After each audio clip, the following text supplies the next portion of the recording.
Hello everyone, thank you for tuning in to today's Words of Wisdom. Today's was sent out on May 3rd, and I quote, "When you see the limit of your capacity, decide how far you can work and how much you cannot handle. If you're dealing with tasks that must be accomplished as an organization that you belong to, you might have to suggest changing the approach, creating a short-term plan, simplifying the task, or finding someone more competent to join the team. Sometimes, taking rest can be an important way to solve a problem. You need to change your ways of thinking in this way."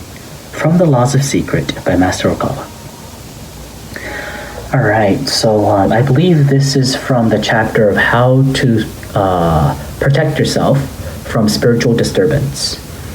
Spiritual disturbance is when you are possessed by a negative spirit or an evil spirit, and kind of like you lose yourself, or you feel exhausted, or you feel you have fallen off track, and everything seems to be gloomy and things aren't just going right. Whatever you do, everything feels negative.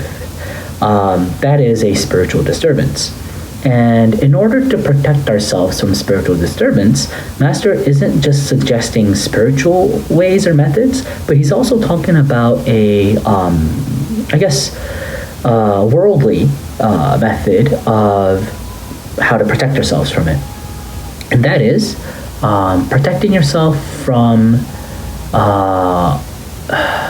overcapacity. So overcapacity is it's Janglish, it's a Japanese-English word, but reaching your limit. It's a way to, how should I say this? It's like preventing yourself from reaching the limits of your capacity in work. Because when you reach your limits, even if you are, trying to live every single day with meditation and praying, and you try to keep your mind calm, if you have work that's constantly unsolved and it keep on piling up, it's obviously going to be stressful, and that causes spiritual disturbance. That causes the leak for evil spirits to creep into your mind and to possess you. Hence, not just trying to solve it through prayers or meditation or in happy science ritual prayers, it's important to look back at your workload. And as Master suggests many different ways here, coming up with a short-term plan, changing the approach, simplifying the task, ask someone to join your team. Also, you can take a rest, you can delegate to someone, maybe you can ask for a transfer in your department, or somehow try to find a way to decrease your workload, or learn a way to be more efficient. That may be the first step. There's many ways to become more efficient in your work, and a lot of the times you're wasting your time not outside of work, but while you're working.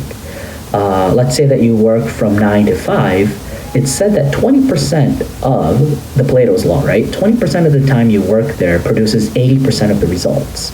And 80% of the time you work there only produces the rest 20% of your results. Which means there are ways to be able to find the time that makes your work performance more efficient and effective. And there are just so many ways that Master has taught us how to improve work life. There's a whole chapter on it in the book called Laws of Happiness. Also, the whole book called The Heart of Work also talks about work efficiency and how to be better at work. And there are many other Kyotenzen books that Master has supplied us with. So first off, I recommend you just this knowledge itself will help you. That if you feel that you are becoming spiritually possessed, or you're going under spiritual disturbances, is there something in my work that I need to fix so that I can de-stress myself? And this is a very pragmatic and practical approach. It's better safe than sorry, so it's good to have this knowledge before you get there. But for some of us workaholics, we don't understand until we get to that stage. But once we get to that stage, that's when this knowledge becomes incredibly important advice to help ourselves way out of that that pit hole. I've fallen in it before, and it's really painful.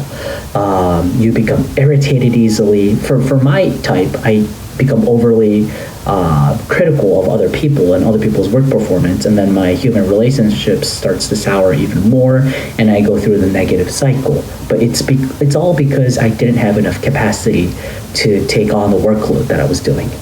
So I guess it manifests in different ways for each personality.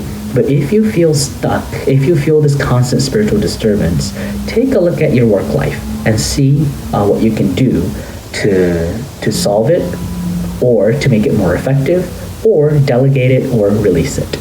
That will be it for today's Words of Wisdom. Thank you for joining, and see you again tomorrow. Bye-bye.